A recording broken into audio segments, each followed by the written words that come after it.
Good evening, ladies and gentlemen. Ladies and gentlemen. It is 6:36, and so we will call to order the October 11th meeting of the Advisory County for Redistricting. The very first thing for us to do is the Pledge of Allegiance. Will you join me?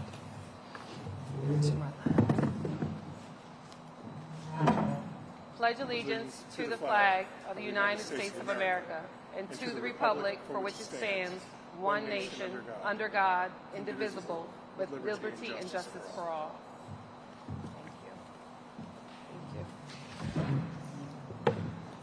We'll move forward next with our roll call. Mr. Tico Perez, here. Present. Camille Evans, present. Mr. Gary Jones, not as of yet. Miss Ruth Ann Connor King, present. Zach Hoover, present. Mayor Kilsheimer, not present. He told us he was going to be absent. Mr. Mellon, present. Mr. Arias, Mr. Callan, not yet.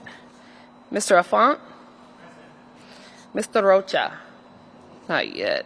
Mr. Hodge, Ms. Simrod, not yet.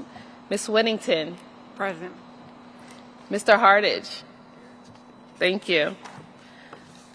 We are today in District 6, and we have the honor of the presence of Commissioner Siplin, who is joining us and hosting us today. So we will turn our attention to you, Commissioner. Well, thank you. And I just wanted to come by and say thank you to those who have been appointed to this advisory board, and especially a thank you to your co-chairs, Ms. Evers and Mr. Perez. Thank you for your service.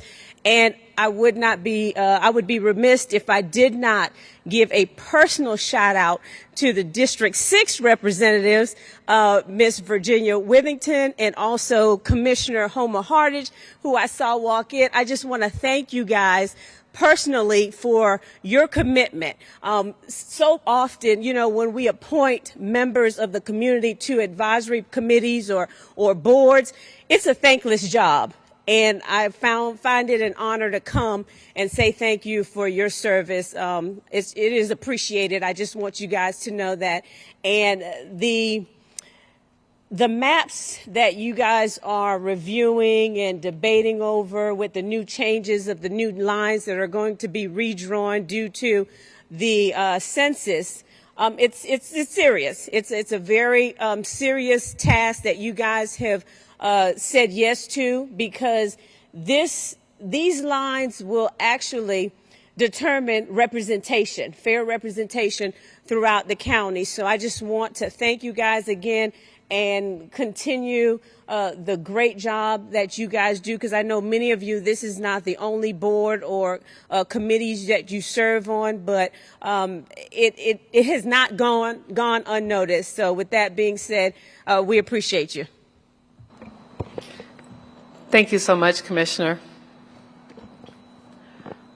We're going to move into the public comment portion of our meeting. If you wish to speak and you have not already submitted a public comment card, you will need to do so in advance. We thus far have 3 requests to speak, and we will start with Ms. Patricia Rumpf. If you will please come to the podium, you will have 3 minutes to speak.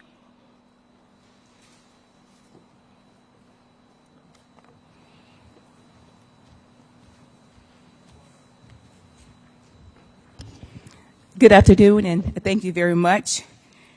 And welcome to Pine Hills, Barnett Park in Pine Hills. We are more than just a pass-through community. We are a place where we love where we are. And I want to make a couple of comments. I listened to all your meetings, in particular last week. And I think I heard a comment about District 6, that there is a guideline, the rule, where there's 50 plus 1 of the African-American residents. They want to keep that in District 6, so to speak. So I was concerned and want to know, why was that such that District 6 must be 50% plus 1 of the black population or the black voters? And I was concerned about that also because if we lose based on the census data, resident out of District 6 that's going into a different district, then will you be pulling African American voters from other districts to fill up District 6 to make that 50% plus one? And if we do that, then that does not give us opportunity for African Americans to hold a seat in another district. We only have one. If you look right now across the board of county commissioners, we're the only race that only have one seat on the dialysis. So I was concerned about that also. The ethnicity, well, that was my concern. Is that true that I hear correctly about the 50% plus one in District 6? If we lose residents out of District 6 based on the census data, will we pull African Americans for other districts to fill that 50% plus one? And if we do that, that'll lessen our opportunity for African Americans to be able to serve in other seats on the county commissioner. That was my concern. Thank you very much.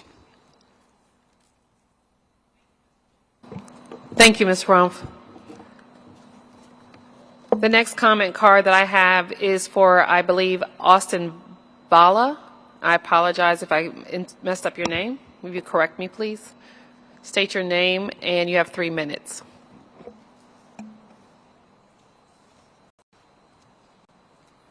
Hi, good evening. My name is Austin Valley. I appreciate the opportunity to come speak here today. I'm the co-lead of an organization called Orlando YIMBY. It stands for Yes in My Backyard. And we advocate for dense infill housing, primarily for affordability, but also we think about things around walkability, bikeability, access to transit. Might not be a surprise to you that Orange County isn't the best at walkability, bikeability. I'm guessing mostly everybody drove here today. You may not be familiar with it, there is a sort of gym of work being done around walkability in the area, and it's called Orlando's Main Street Districts. These are within the city of Orlando. I acknowledge that. There are about 11 of these districts, and these are little cores of walkability, bikeability, connectivity to transit. These are anchored along a main street that is a tight business community. They are sort of mini chambers of Congress. Today, each one of those Main Street districts, to my knowledge, sits within a single county commission district. So that then when they need, there's a lot of transportation improvements that go along there that are interacting with the county. There's a lot of work around business support, especially around COVID, right? So they all coordinate and go to one single county commissioner. In the proposal, the committee proposal 1 here, there's an instance where one of those Main Street districts was actually cut in half. I'm sure it wasn't intentional. You might not even be aware that these exist. But the College Park Main Street district was cut right down the Main Street. So that, now these are not strip malls on one side or the other and another, right? These are a tight business community such that now half the businesses have to go to one county commissioner, half of them have to go to another county commissioner to talk about transit improvements, encouraging that walkability in that business community. I just wanted to draw it to your attention, like that College Park one cuts right down the middle of Edgewater Drive. Again, I'm sure it wasn't intentional. You might not even be aware of these districts. I know it's not a requirement to keep them whole, but I do think it would be a disservice to those residents. It'd be a disservice to those businesses, and it'd be a disservice to that mission of creating these walkable, bikeable, transit-connected communities within the county to split those up. So I just wanted to call that to your attention. Again, it's in this particular proposal. Just keep that in mind. Again, I acknowledge it's not a legal requirement, but there's a science and an art, and when you think about that art, just keep these in mind that we can try to keep these whole if possible. Thank you. Thank you. I have one more public comment card request. If you wish to speak, please fill out a card. Dr. Nichols, if you will approach the podium, you have 3 minutes to speak, please.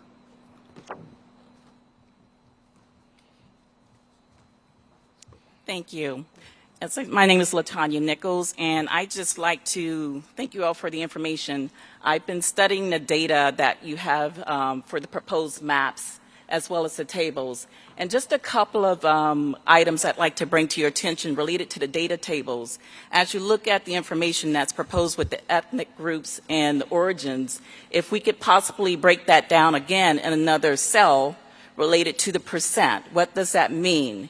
Because as we're explaining and sharing this information with our peers and with the community, we want them to know what those numbers actually mean and how that will actually help them understand what this, what the race ethnicity table actually means for them. Because we understand it, I may understand it as someone that works with data periodically and daily, but they might not understand it. So having that information broken down for them, as well as when you look at the deviation and the disparities, what does that mean? If there could be a legend explaining that information to the public, what that actually means with deficiencies, et cetera. Because looking at it online and trying to help individuals understand it, and they're on the other side of town and you're trying to work together, it would be helpful to have that information available for them.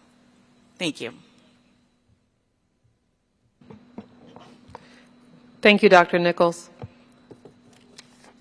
We received one electronic submission for public comment that was provided by Mr. Corey Goodman. The topic was public comments to be heard at meeting of October 11th, 2021 by the Orange County Redistricting Committee and read publicly.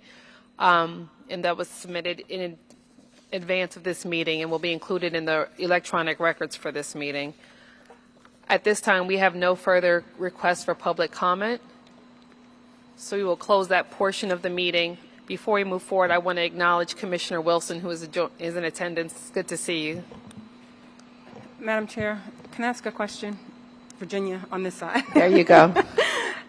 Thank you for acknowledging the public comment. We received an email over the weekend from a gentleman, I'm guessing, who had submitted a comment the week before, and it was acknowledged by staff. And I think what may be helpful to the public is to remind them that not only are we receiving the topic and the name of the person who submitted, but that each of us have received those comments and we are reading them for ourselves. So they may not be as disenfranchised as it may feel by hearing only the topic and the name. So if that would be in order, I think it may be helpful. Member Whittington, you put it perfectly. Yes, you're absolutely right. When we receive electronic comments, for the sake of moving the meeting along, we provide the name, the topic, but the actual contents of the comments are provided to not only the committee members, but also members of the public as well for consumption. And we are, as part of our process, reviewing those materials just like we review other materials and receive that information consistent with the spoken public comment here in the meetings. So thank you. That is an excellent point. And it's important for the public to know that we are mindful of the sacrifice of time and energy they put into our process, and we appreciate their input.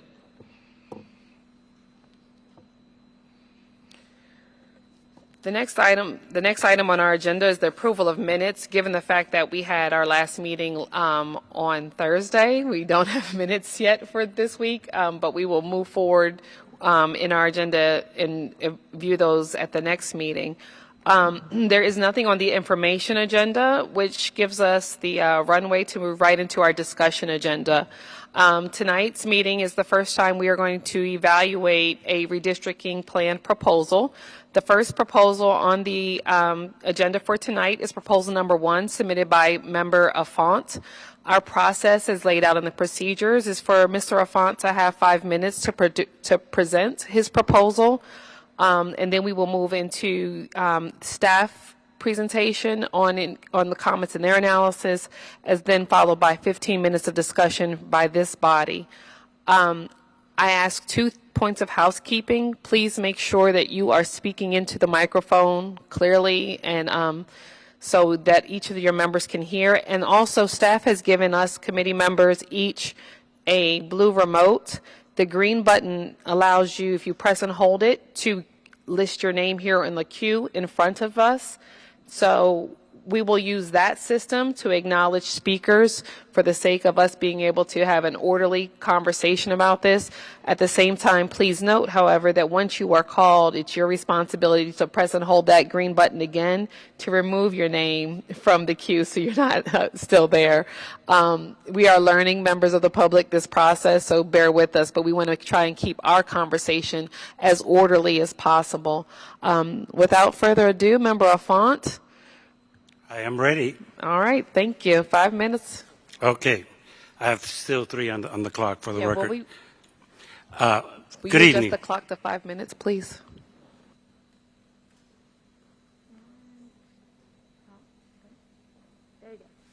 Good evening. My name is James Sofan. I am a member of the committee. I represent District 4. For those of you who do not know me, I'm a geek in this area. This is my area of expertise, and I need to apologize. I do tend to talk fast, and when you tell me I only have 5 minutes, I even talk faster, so I apologize up front for that. Also, I would like to thank the co-chairs and the staff here tonight, and I would like to start by saying where I'm coming from. They asked us to give a title to our map. My map is called the least disruptive. Why do I call it the least disruptive? Because only I've tried to follow some logic. Being that I was part of the 2000 changes made to our map and the 2011 changes to our map, I decided to do as follows. I'm going to start the discussion with districts 1, 2, and 6. Why? Because they border each other, basically. 1 and 2 made to me sense in one aspect. 1 needs to lose 30,000 people, and 2 needs to gain about 13. In 2011, there was a promise made during the litigation that was made because of District 3's changes, in which they split up Ocoee, and there was a promise that they would put all of Ocoee either back in District 1 or back in District 2. At this point, there's no way District 1 can take back the rest of Ocoee without even having to go to lose 45,000 people. So my logic told me, let's go down, take the rest of Ocoee. I went a little further past Ocoee because I still need to gain people.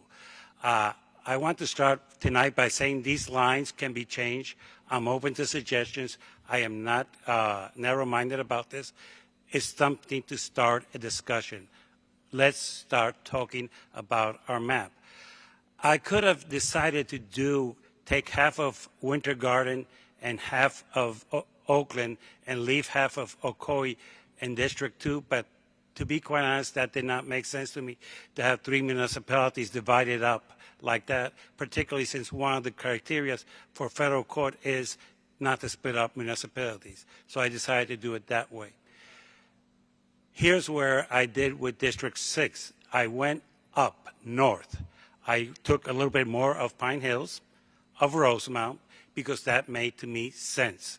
Otherwise, I could have probably taken some of Metro West, but the numbers would have not been sufficient, and the end numbers, I particularly were not thrilled with them. So I went up to Rosemount and Pine Hills, which currently is divided. It's not like I'm taking something new. I just took something additional. With that, I bring all 3 of them within less than 1/2 of a point of deviation, which to me is extremely important. Additionally to that, in these 3 districts, there's no real change in population. I know you probably cannot see that where it says Committee Proposal Map 1, but if you look, all the numbers are within 238,000, which is the ideal number for the deviation when you divide our population by 6. And if you look at the African American Hispanic, they're not the same. They went up from 51 to 53, so that is in response to Patricia. I have to bring that up. I've known you for years. I wanted you to know that. That is what I did with those 3 districts. Then what I did in District 4, 5, and 6 was a little bit different. 4, as we all know, has to lose about 18,000 people. 5, we could leave identically like it is right now because it's only 574 people short. It's within the deviation. It could be left like that. The only problem is that it borderlines 4 that needs to lose and 3 that needs to gain. So Member Afon, I just want to let you know, you have 20 minutes on the clock. I'm going to give you an extra 3 minutes, though, so go ahead. Okay. So basically what I did there is I gave to 3 part of 5 that had been taken away in 2011. I gave part of Amado Park to District 5, and I gave part of District 4 to District 3, and now all 6 balance perfectly. Thank you.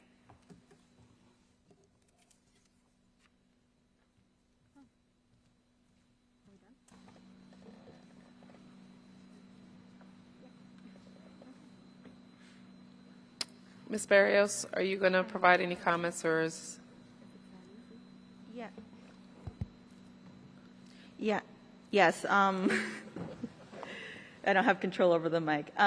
So the only real analysis, the committee received my analysis packet over the weekend, I believe, and I really just went through very preliminarily the different splits between the different census-designated places and the municipalities, and I just wanted to highlight that in my comments on both maps, there were efforts to move the full block of a municipality. In the case of Mr. Alphonse's map, he had made the effort to move all of Ocoee, I believe, over into District 2, but what ended up happening was because of the software, there was a little, Gotha was moved entirely, correct?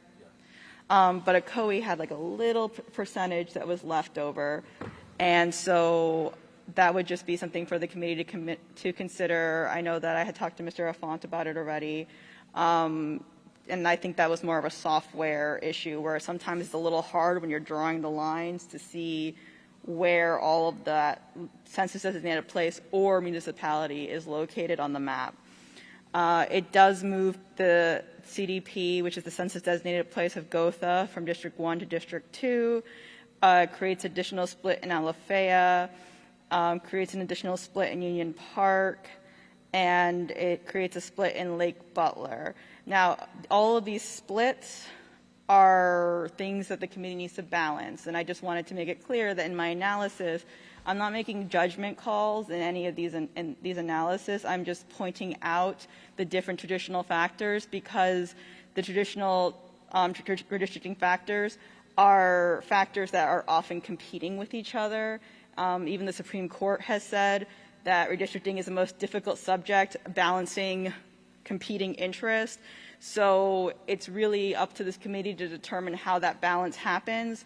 The intention of the analysis before you is just to kind of highlight some of those different competing interests and not make any kind of judgment calls on them. As for legal's analysis in terms of the minimum legal threshold analysis, the proposal presumptively meets the equal population mandate because it has a maximum deviation that's below 10%. In this case, the maximum deviation is 0.88%, so it's well under that 10% threshold, and the proposal meets the contiguity requirements that are enforced by the state of Florida and our charter. And that's really all I have to say on this map. Thank you, Ms. Barrios, and thank you, Mr. Alphonse. You have a clock for 15 minutes, please.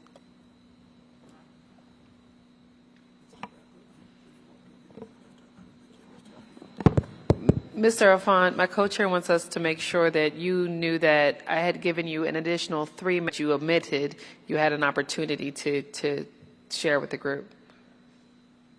At this point, the only thing I wanted to add was that I balanced the best I could the software, with all due respect. It's not friendly user. I'm sorry, it isn't. Thank you. So, I can keep first comment I have on the queue is Mr. Arias. You have to turn it on and push. Yeah.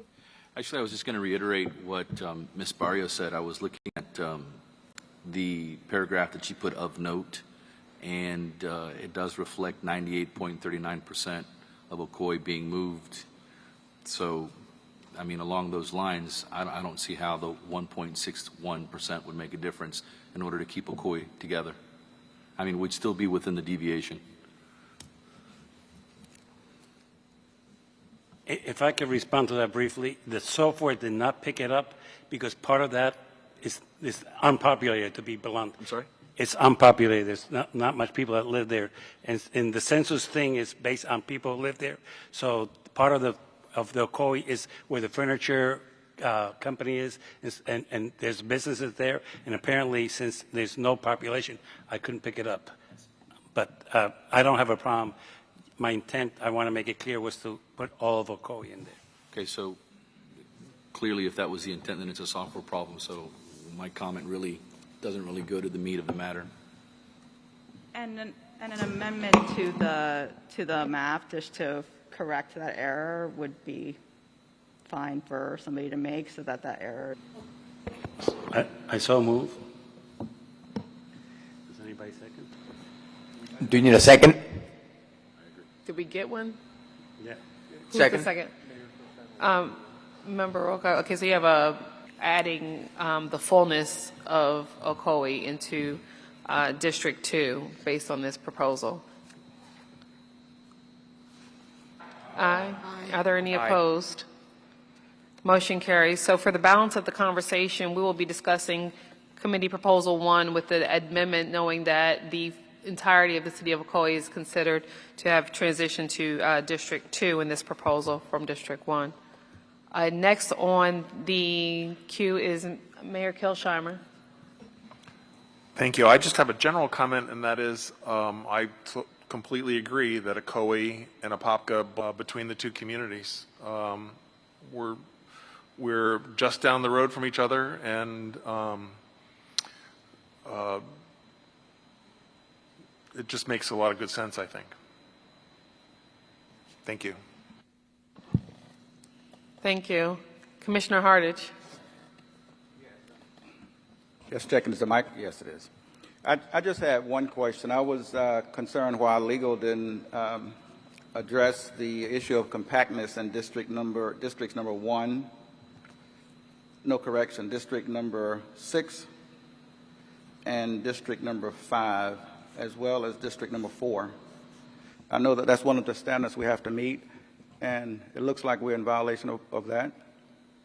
So legal only addressed the changes, not the pre-existing conditions on the maps. So the pre-existing conditions for District 5, while District 5 may look non-cited last time. So I can't go through all the analysis. Mine's just a superficial highlighting of the changes to the map, not the pre-existing conditions. At what point do we start to check in to see if the maps meet all the standards? So the maps don't have to meet all the standards. They have to meet a balance of the standards, and sometimes meeting all the standards is not possible. One standard that is in defense of District 4 and District 5 as they're currently drawn is that the cores of prior districts and not moving people out of the districts unnecessarily because they did vote for the representative that they currently have, and the more you move the people out of those districts, the more you're disrupting the continuity representation. That is one of the standards. Another standard is compactness, which you have to balance against the two. The most important standard is equal population, and unfortunately with 4 and 5, they are going to end up being longer looking districts because there's not a whole lot of population out east. So they will drag west to be able to obtain some population density that they need to meet the numbers. Just want the record to reflect that several of these districts just appear to be compact in reference to African American voters and Latino voters. And I think that needs to be addressed when we get to final voting.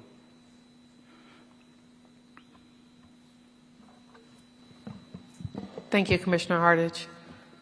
I next have... And if I'm looking at this correctly, we were talking about 763 people from District 1 going into District 2 on the proposed side. Is that correct? Because you wanted to keep Ocoee together. Am I looking at this correctly? the tune of that 1.61%. Okay, and then my point is that I'm 27 people from District 3 to either District 4 or 5 in Alafaya in terms of keeping communities together. That is correct.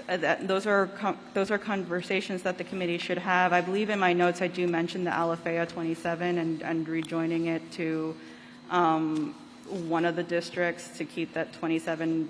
None of the lines moved around Belle Isle, and again, I'm only addressing in my comments the not the pre-existing conditions, but where the lines are moving. But that would be something that obviously could be considered by the committee. Yes.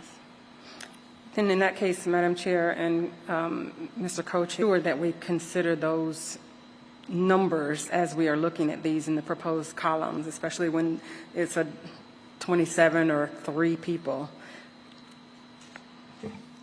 Ms. Whittington, are you asking for those 27 to go into, is it District 4? It really is I'm going not to sure depend on where I'm they not are. sure where they are. We won't be I'm able not to sure see where that. the with District 3 people are by Dean Road, but I'm not sure which district they would naturally go into. So the request is that they be absorbed into one of the districts, but we're not sure tonight. And we're also sure that we're not concerned that that's an issue relating to the location of the incumbent. I'm not certain. I do not believe it impacts the location of the incumbent when I looked at the map, but I don't have it in front of me. We're not voting on this tonight, are we? It's No, clearly it's for discussion. Correct, it's for discussion, but the process is that at the end of this discussion, we would make a public hearing or not. Okay, thank you. Okay. I have a point. No, hold on 1 second, please. Can I have a point of order before we do that? His comment that what you just said regarding retaining the map and then maybe voting on it at the end. Is there a possibility to then? I mean, this is the first day that we're looking at maps. So let's say we thought this was the best one, but then we're going down, down, down. We don't want to present so many maps at the end. So can we amend that and pull maps out at a later time? Like say, proposal 1, you want to amend the vote to forward it on? I'm not certain I understand the distinction you articulated. Can you repeat it? Yes. So tonight we vote on the map. Let's say that we decide we wanted to move either of these maps or both of the maps forward. At a later date, after seeing other maps, is it possible once we have more knowledge, more information, and that we could decide then not to move that one forward after seeing others? I agree. The procedure is that we decide whenever a map is on the discussion agenda, whether or not that will continue to be a proposal that we will consider on a go-forward basis. The decision on whether or not that ultimately becomes the map du jour, I should say, happens through the public hearing process. And that's the idea that later on is where you would ultimately yay or nay a map for consideration. However, the way the process is set, that perhaps we have all this dialogue about a map tonight and a proposal, ideally, I would think someone would present a new proposal that solved many of the issues that they thought were raised in a proposal that's already been introduced to the committee. Okay, so if we know a map is, all right, thank you, I got it. Madam Chair, a point of information. Yes, Mr. Hodge. The notch that we're discussing is located on Dean Road. It's the south side of Nona Street, which is just south of Lake Underhill, and it would fall into the District 3 most easily.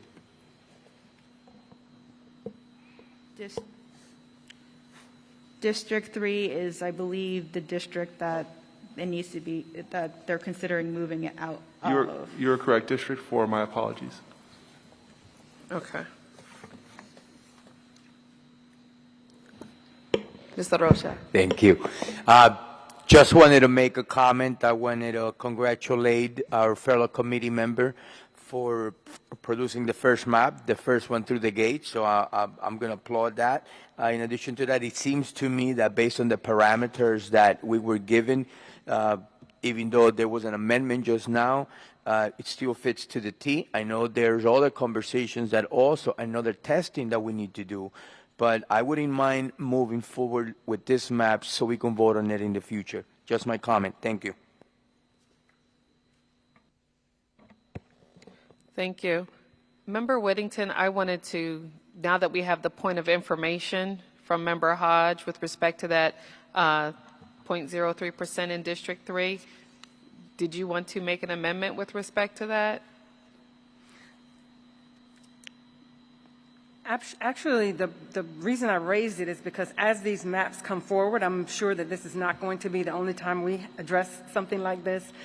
Just that it be a consideration for this committee as we move forward and as we are addressing each of the maps, that would be something that we could, just like we've done tonight, review and consider as we're going forward. Because there are other maps that are coming. This is maybe the map du jour, but this is not it. Thank you. Are there any other comments from the committee? Member Callen. Thank you, Madam Chairman, and thank you, Jimmy, for this first map. I do share in some of the comments made by Commissioner Hartage on compactness. I do think that, like one of the comments we got last meeting was the District 5, what commonality does Winter Park have with Bithlo? It needs to be addressed, the way of District 5 there. I think we do have some, hard issues here. I think Jimmy did a good job with this, with District 6 and District 2 and the Lake Apopka. I mean, there's a geographical constraints there. And then I know historically, Ocoee and Apopka and Winter Garden were treated same in west part of West Orange County. And that goes back to the 1990s. There's some old 1990s land use planning, and they have the Tri-Cities of, they call it the Tri-Cities of Winter Garden, Ocoee, and Apopka. So that has some problems of compactness. I used to live in Fairview Shores. The area around Fairview Shores and Lee Road, I think that's either a District 6 or District 5 neighborhood because that's developed out. I don't think it has the same issues that go on with District 2 elsewhere in Apopka and Wekiva area and all that. But that's something I think we can deal with later on, but I think we should move this forward. Is that a motion? Yes. We have a motion from Member Callen. We have Second. Second by Member Roca. I had two more people on the queue. We've passed. We'll move into discussion. Is there anything we've had discussion? Do I need to go into discussion again? Technically, no. Okay. Mr. Arias. Forgive me, I'm in the corner, so I didn't hear clearly. I want to make sure that the motion that Mr. Callen presented is clearly iterated for the record so that I can completely understand it. I move the map drawn by Committee Member Alfon, Committee of Proposal Number 1. Member, that's my motion.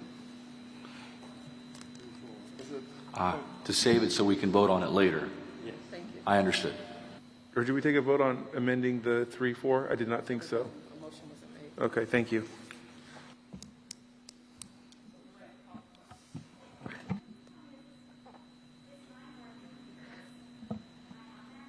You are not on the queue. If you hold the green button down, perhaps? I have been for a very long time. Okay. You're not on there. Is there something you want to say before we? I do, yes. Okay. I had a comment regarding the map, but prior to this motion and the second. So it's regarding, I wanted to say, first of all, thank you for putting the first map forward, because I went into the software and it's not easy to do. So thank you so much for making the first effort. Secondly, I wanted to say that when I look at this proposed map from the max numbers were great. My concerns for this map are, if I look specifically at District 1, Gotha, which is a rural settlement, is generally within District 1 and has been moved out. So there's a hidden that in the location of District 1. Secondly, is that I think that there are severe issues with compactness of this map. And finally, I have concerns that this map does not reflect development that has been approved, that is fourth relation. It doesn't have the forecasted growth of those developments that are currently approved. We have the Grow, Lake Pickett South, that would be approved. It's approximately 2,000 forthcoming. We have Horizons West in District 1, and we have Lake Nona in District 4. So I have problems with this map in terms of the representation of approved growth, of which this committee it is one of our objectives to consider. Thank you.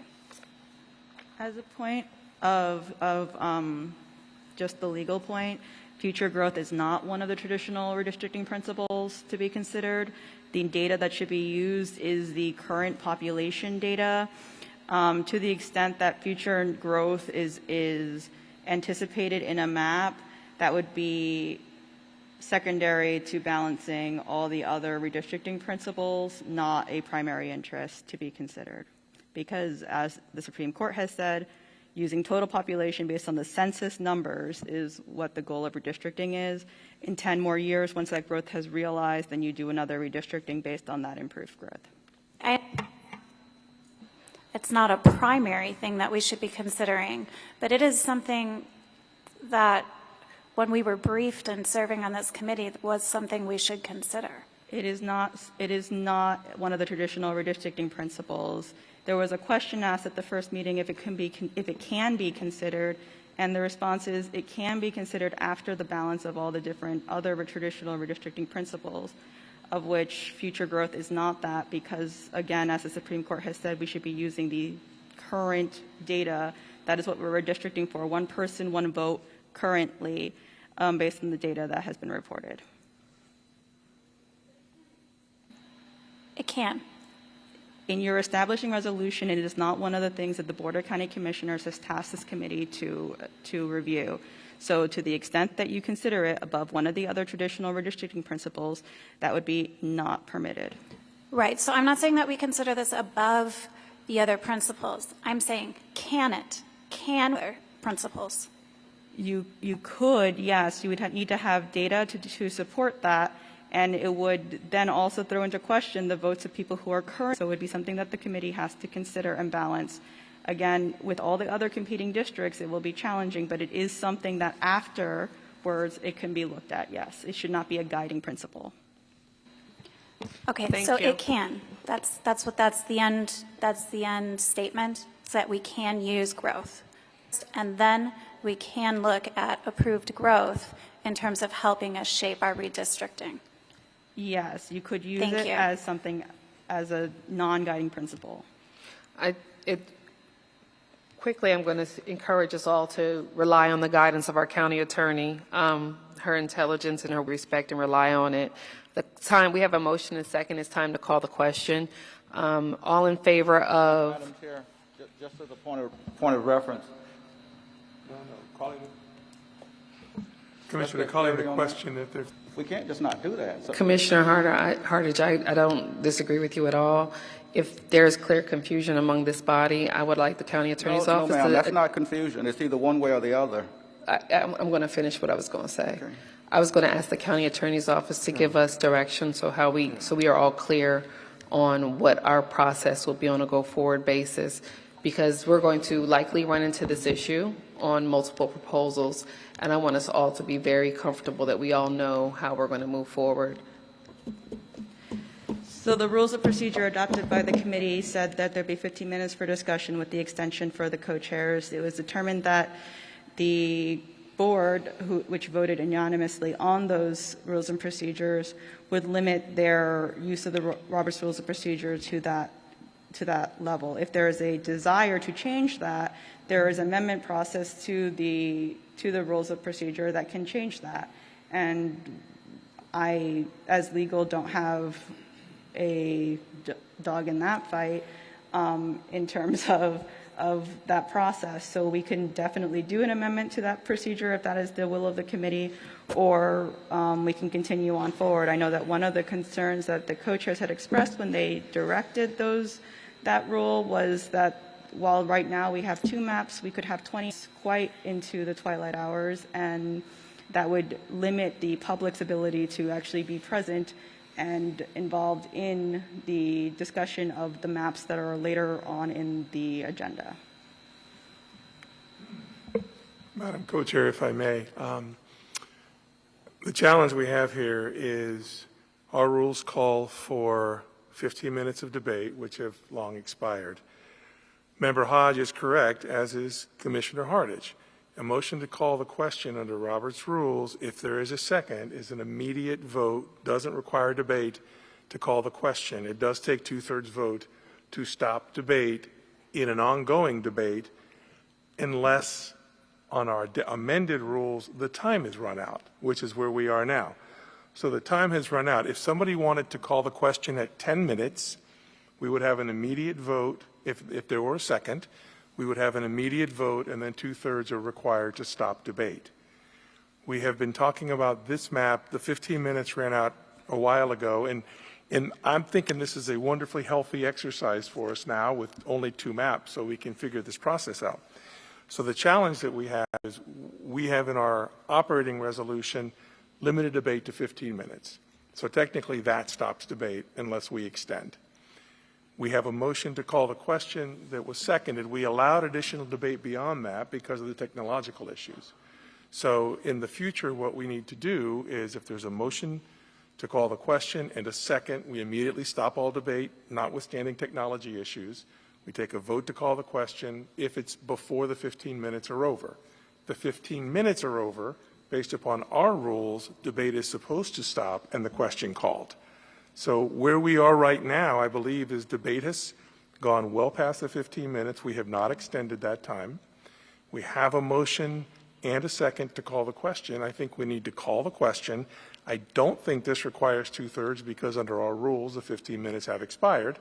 But if we can get a majority to vote to call the question, then we will have the question. No, that'd be doing exactly the way we do. Yep.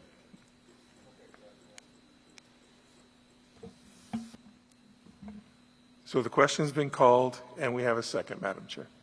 All in favor of ending debate? All in favor of ending debate? Say aye. Aye. Are there any opposed? Motion carries. Now we will call the question. All in favor of approving redistricting plan proposal number 1 as amended for future consideration by this committee, please signify by saying aye. Aye. Are there any opposed? We have 2 Member Simrod and Member Hodge are opposed. Motion carries. And we will now move on to proposal 2. This is probably my good time to point out that we will try and be more judicious with our this debate time, 15 minutes of debate. Member Hodge, you have 5 minutes when you get to the podium. Excuse me, Chair. Co-Chair? Mr. Arias. Yes, and I don't mean to interrupt Mr. Hodge in any way, but the email that I received from the government that reflected Mr. Hodge's map and then the analysis of the map, the second and third pages were actually Mr. Alphonse. I have the email here to show you. I pointed it out to Mr. Reynolds when I got here. Mr. Reynolds confirmed this fact. So the email that I received from staff last week that included the map for Mr. Hodge, not the map itself, but when you see the census, which is the second and third page, it was actually a font in the email, not the documents on the desk. The documents on the desk are right. But my point was then, when I was analyzing Mr. Alphonse's information, and the way I analyze it is I go through every area and I see the change in population. When I went to Mr. Hodges and I started looking at the changes in population, they were exactly the same as Mr. Alphonse. And that's when I realized that I think the wrong page was attached to Mr. Hodge, considering the fact that we do not have a map to discuss next Monday. I would motion the board to reserve this time for Mr. Hodge until next Monday so we can discuss this map next Monday. so that we can properly analyze the second and third pages that come along with that map and compare it to the legal analysis that staff made. Quite frankly, I think that's fair. Is there a motion in the second? That was a motion, I'll second. That was my motion. There was several seconds. Madam Chair, as the person who presented the map, may I make the motion to table the discussion until next week? Yes, sir. We'll accept that as your motion. And there is a second for Mr. Sure, I'll Arias. second it. There you All go. right. There is a motion and a second. Any further discussion? So, Madam Co-Chair, is the gentleman withdrawing his motion? You can't have two motions on the floor at the same time. She's You right. had a motion and a I'll withdraw second. my original motion and now Hampton. Yes, ma'am. There we go. Mr. Hodge asked to respectfully make that his motion, and they agreed. So, yes, Mr. Arias' original motion has been withdrawn. Mr. Hodge's tabling to next week. Mr. Arias' second, Mr. Hodge's motion, and we have no further discussion. And all in favor of tabling Proposal 2 to our next meeting, please signify by saying aye. Well, Co-Chair, I have another question, if I may. yes, Sorry. sir, Mr. Arias. So theoretically, if we move Mr. Alphonse's map to later vote, and we move Mr. Hodges' map to later vote, and my map, and Mr. Callen's, and everyone else's, our last meeting is going to be a doozy. I don't disagree with you. I think that the process that we will find is that this group will probably become more discriminating towards maps as they evaluate them. And I think that, prayerfully, we will take these exercises as an opportunity to learn putting, additional proposals forward. But you're correct. We are very likely to be in a position where there's a number of proposals to consider. Theoretically, we could all wait till the last meeting, and all the maps have to be discussed then as well. That would just be unkind. Member Callen and then Member Afont. Then we can go. Well, that was one of the points I was going to bring up. I'm glad you touched that, Mark. But Madam Chair, it seems to me that we should encourage the committee members to bring maps. I've got a couple I'm working on right now. I don't think waiting until the very end is helpful.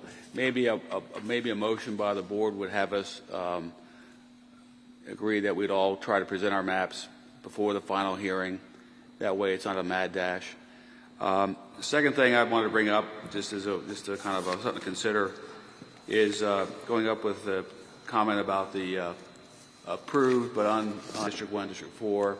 But there is some in District 2 up there by Wekiva Parkway.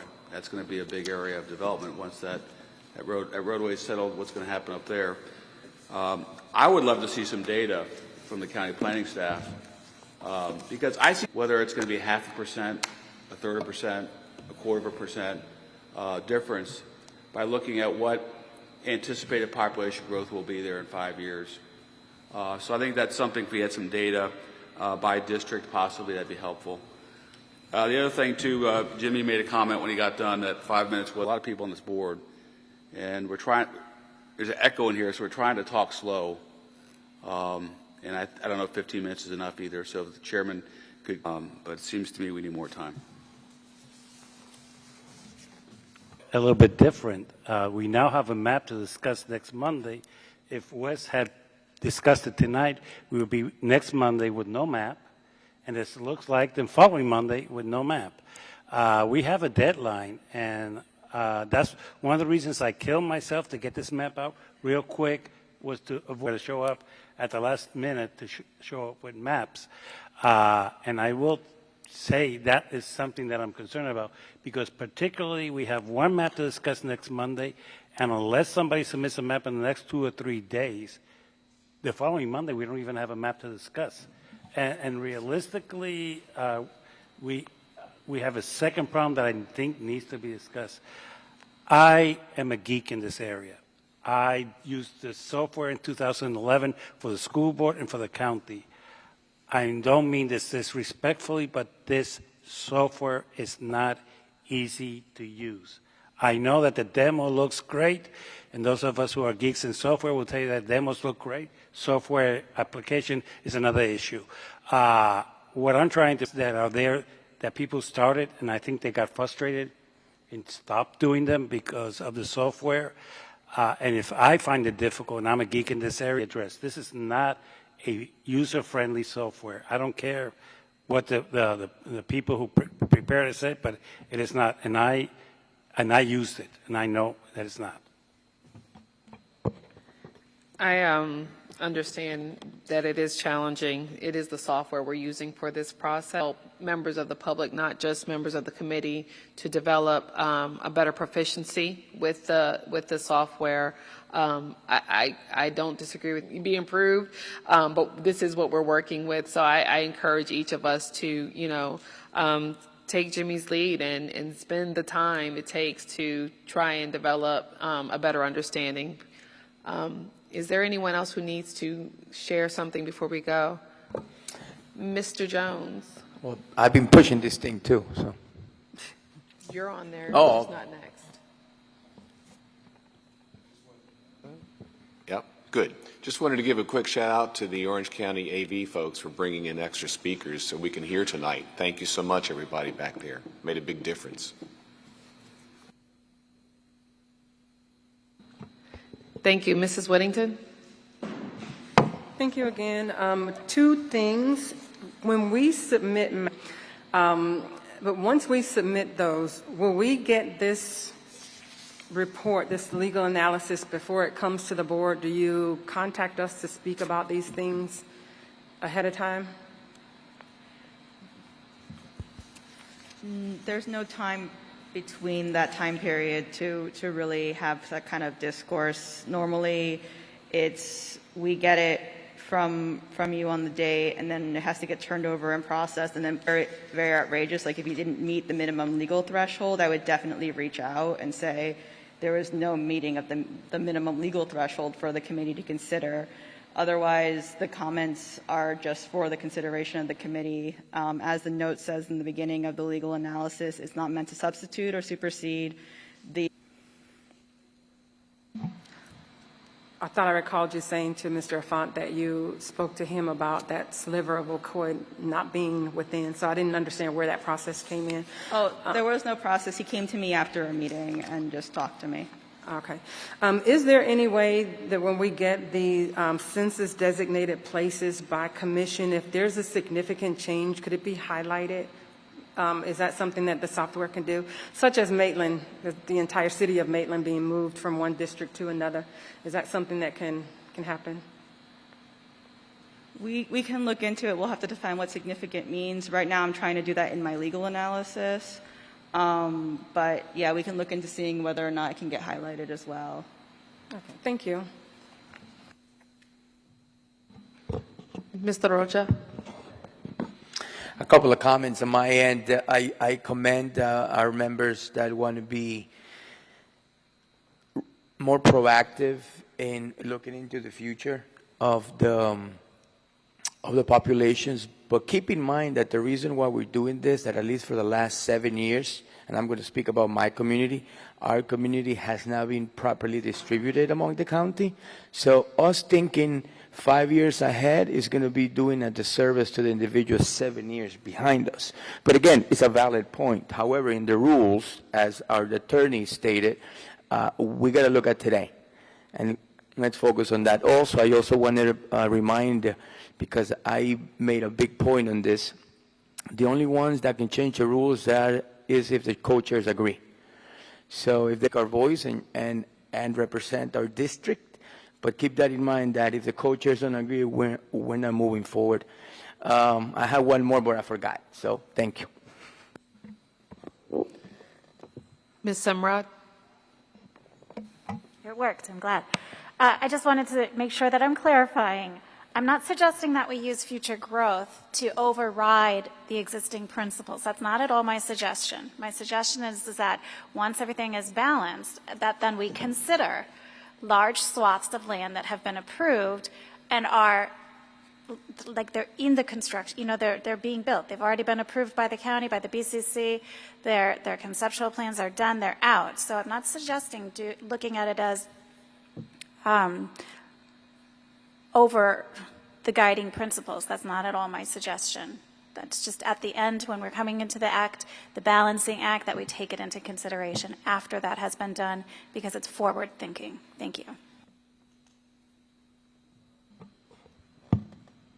Mr. Alphonse. Okay, not sure if I'm the last one, but if I'm not, that's fine. Just wanted to congratulate everybody in celebrating the month of Hispanic Heritage. I want to thank you all and want to say to everybody that Orange County's come a long way. When I moved here in '78, I was asked for my green card by the Director of Personnel of Orange County, and I found that interesting, so I showed him my U.S. Army card, which is in green for those of you who have not served in the armed forces. Believe it or not, when I moved here in '78, it took me 16 families. Today I could do that in a half an hour. We've come a long way, and this map to me is very important, and I would like to bring this in the other division other than we're all residents of Orange County, and we all pay taxes, and we all live and love our neighborhoods. So with that in mind, I just wanted to bring that for the good of the order. Thank you, Mr. Irfan. I think that's a great place to call it a day for today. I would like to remind everybody that our next meeting is Monday, October 18th at 6:30. We will be at the South Orlando, Florida. I want to thank all of you for attending our meeting tonight. Our committee members who brought forward proposals, thank you for your work, your comments today. All of you, we appreciate the work, and we look forward to continuing to dig deeper into this plan. So thank you all, and is there a motion to adjourn? Motion to adjourn. We have a motion from Member Hodge, a second by Member Alphonse. No second. No second? No, Lord. Okay. We're adjourned. Thank you.